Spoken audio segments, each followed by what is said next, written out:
It's May 2nd, 2019. This is my second video, and I have 2 subscribers to my YouTube channel. I'd like to thank the subscribers. I am hoping to get 2 videos done tonight because I'm going to split this lesson up into 2 parts. What I'm going to talk about tonight is combing wool. Freshly combed wool is my favorite prep to work with. It's a worsted prep, which I typically do woolen because I am a woolen spinner, so I will get a semi-worsted yarn from that. So I have a couple of different styles of wool combs. Actually, these are both Viking style, but different brands. This set here is Indigo Hound, made by Carol Huff. I also have another set of combs here. These are St. Blaise combs, and I'm realizing I'm in mirror type, but these are St. Blaise combs. These are made by Robin Russo. Now, when I say names here, take note of those names. Robin Russo is one of the names, does a lot of research into fiber prep. Carol Huff did a lot of research into historical Viking wool combs. Carol Huff comes from the SCA world. Robin Russo comes from the professional fiber arts world. So you have 2 different sets of combs. You also might find combs by Louette. They are also very good. They tend to be a little bit smaller.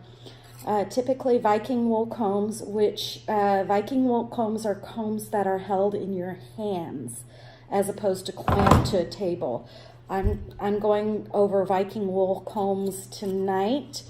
The other type that's clamped to a table is English wool combs, and generally they will have multiple rows of teeth instead of just 1 or 2. Both of these are double pitch, meaning 2 rows of teeth. These are a little bit bigger. If you are in the market for wool combs in 2019, your prices are going to run from about $70 to $150 for a set of Viking wool combs. English wool combs are going to be quite a bit more expensive. So I'm going to talk about combing wool, and I'm going to start with this fleece here. The reason why I'm starting with this fleece here is this is a double-coated fleece. So one of the things that combing wool will do for you is it helps to separate your fleece. It will separate long bits from short bits. This happens to be an Icelandic cross. Icelandic is a double-coated breed of wool, and in fiber prep classes, I noticed when working with this wool that it split.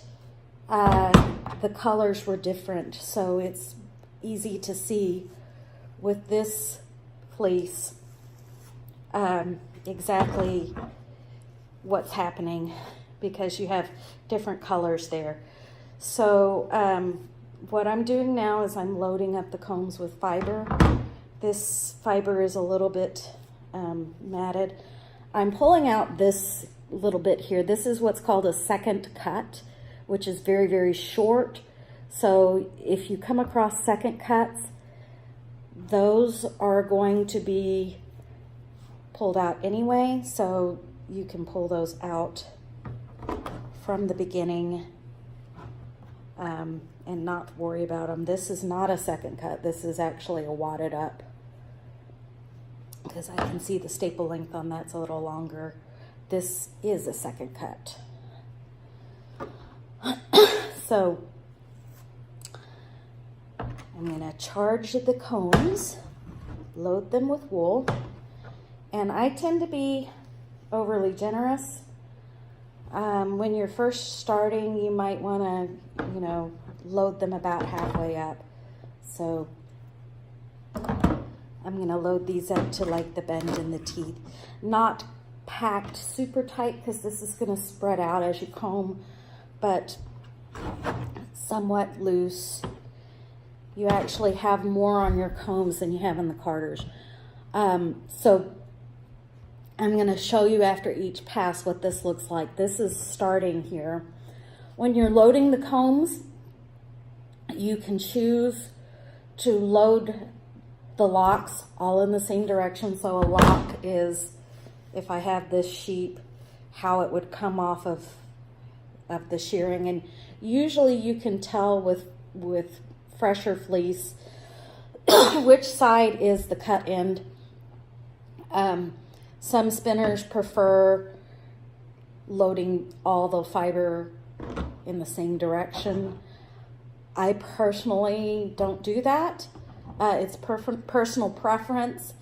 It most likely does make some slight difference, but I have not noticed it so far.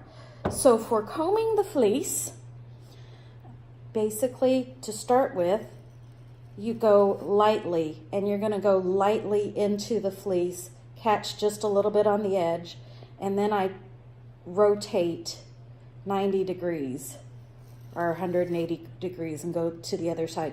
So I'm going from, if you look at these tips, I'm going from the side at a 90-degree angle. I will turn this and then go from the other side. And I'm not pulling it off forward. I'm going into the side and combing through the fiber. And as I comb through, it transfers to the second comb.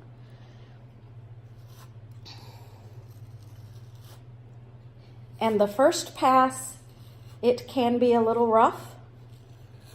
It's definitely easier if you catch farther out on the tips. Combing can be tough on your wrists and your arms, and it takes a little bit of stamina to comb a lot.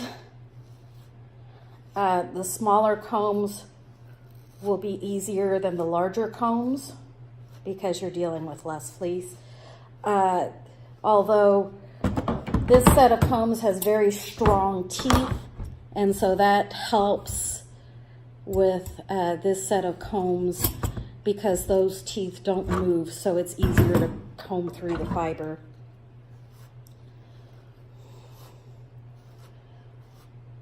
So basically, as you can see, I'm speeding up, but I basically just turn it and I alternate sides that I comb through.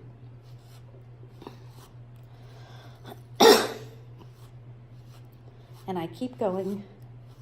This first pass generally takes the longest.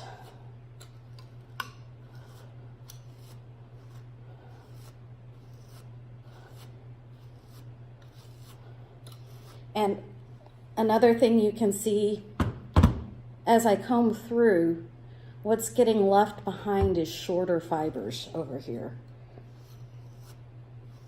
So that's part of what combing does, is it sorts your fiber and it helps to weed out the shorter, weaker fibers.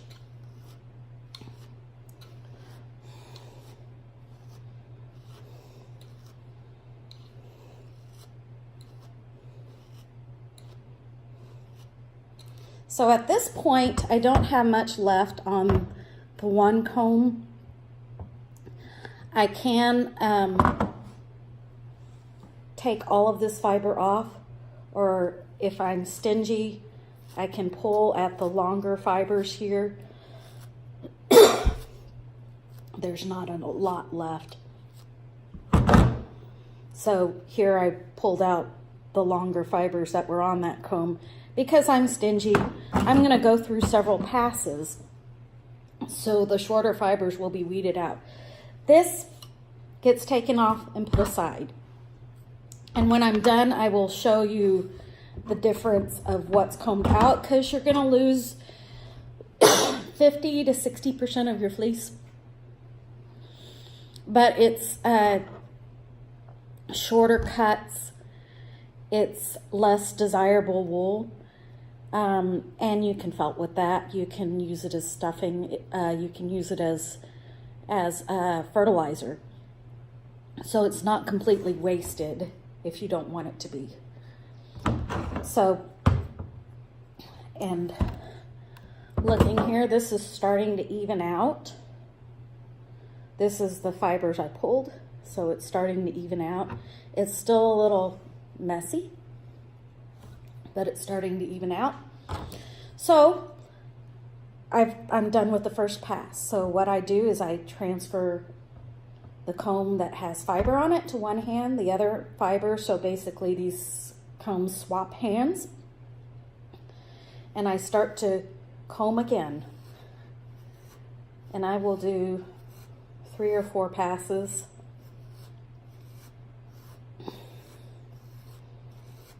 And as you can see, it's the same technique. I'm just rotating this comb, going at it alternate sides.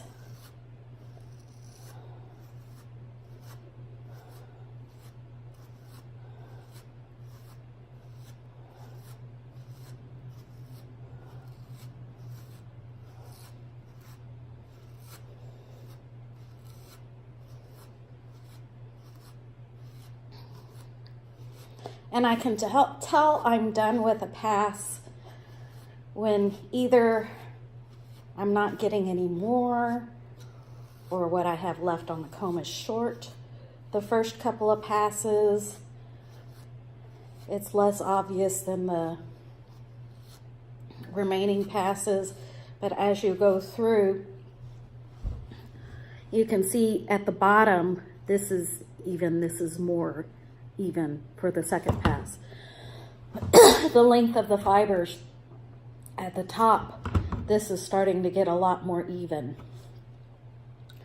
So as you go through combing, you're sorting out these fibers and you end up with fibers that are longer, more consistent lengths. They're stronger. And this goes through and gets them all aligned in the same direction. If you're doing a worsted yarn, that's important. They're all aligned. They're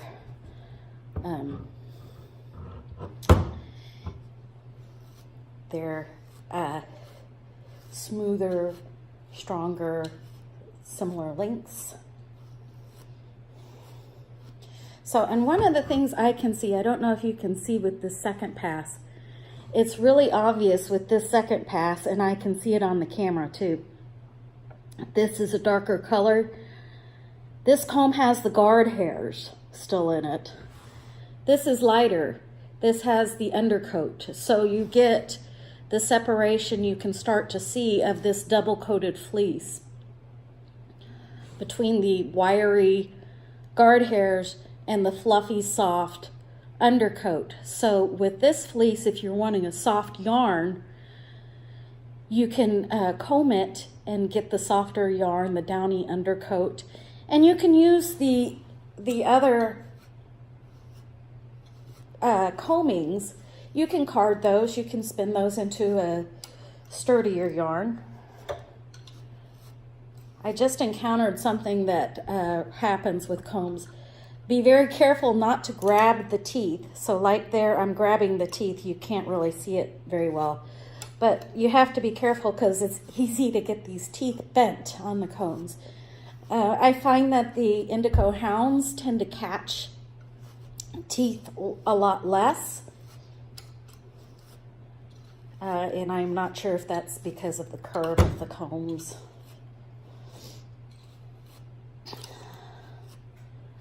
And as I'm combing here, I'm getting to the end of what I can comb.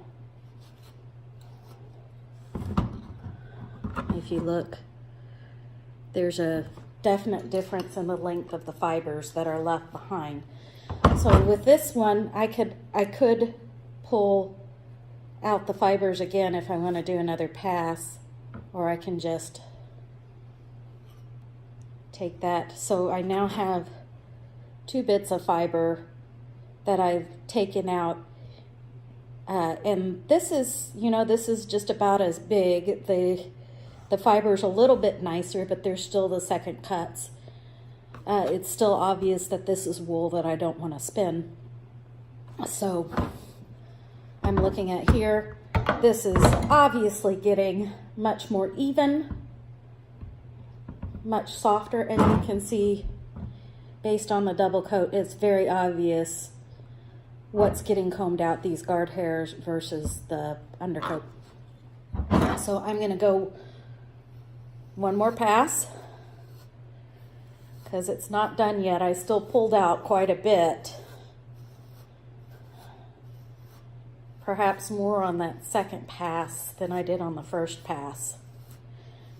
And as you make more and more passes, there's going to be less and less that's left behind on your combs. So, and one of the things that I'm doing also with my thumb here, I'm spreading out those fibers a little bit to make it easier to pull out the fibers I want to keep.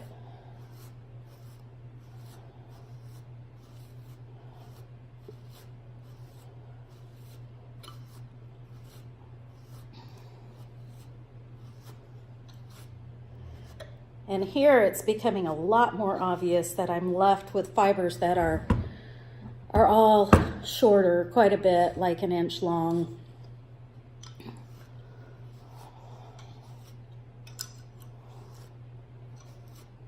There's a few that might transfer, but not a lot. So at this point, and I can still see, even though you could see that there were quite a bit less in the guard hairs, you can still see there's a lot of guard hairs left that are getting pulled out. So I am going to take this wool and add it to my pile. And actually, I'm already down probably 60% of the fleece or more. And this is getting really soft.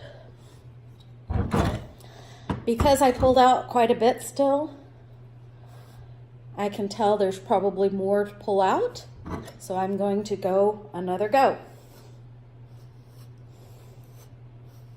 So this is the fourth pass.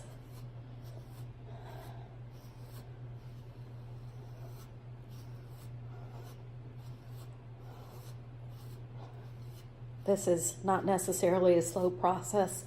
If you ever take a supported spinning class from me, just so you know, this is what I do for fiber. Usually I will do hand-combed alpaca for a supported spinning class because that's a good analog for cashmere. It's a good fiber to spin supported.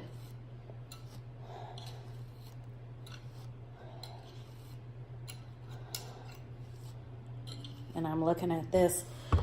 It's a lot wispier on this side. It's still, you can still see I'm catching a lot of guard hairs. There aren't many left in the fiber here. You can tell a big difference between this and this.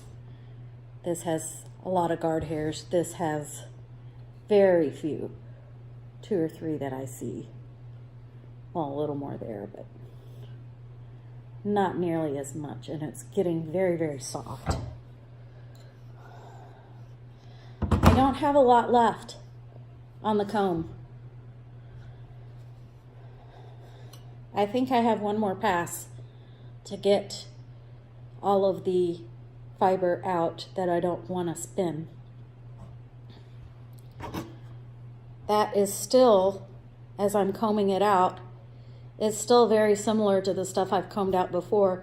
And as you can see, the previous pass, I pulled out this much. This pass, I pulled out this much. It's probably a third. So my guess is with this next pass, which I think is pass number 5, I'm not going to have very much left in the fleece on the passive comb. So one more pass, and let's see if we can get this all completely completely done. Alrighty, 20 minutes.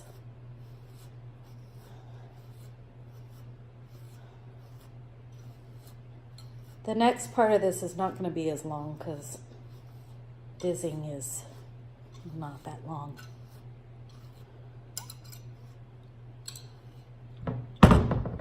Okay. So, let me see. Yeah, that's done. So, there's very little left here. A lot less than before. And I probably have maybe 30% of the fiber that I started with. There's still a few garter hairs, but for the most part they're gone.